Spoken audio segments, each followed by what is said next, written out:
And with this indictment, many people are wondering if it disqualifies him from running for the president, or if a criminal conviction bars him from running for the presidency.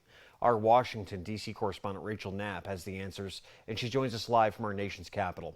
Rachel. Good evening, Nick. Law professors I spoke with say the Constitution makes it very clear who is able to run for a highest elected position. Former President Donald Trump is the first former president to be criminally indicted.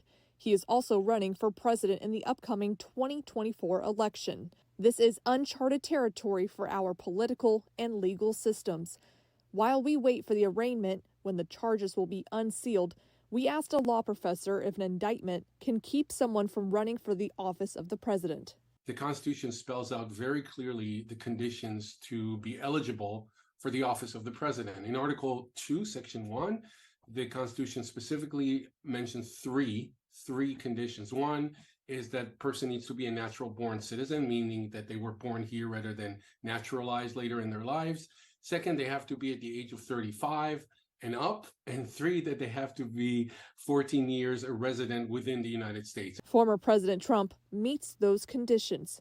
If convicted, law professors explain he could still run for our highest office. There were plenty of convicted felons at the time of the founding, unfortunately or fortunately, and it's hard to believe that the founding fathers did not consider the possibility. They just preferred to leave it to the people.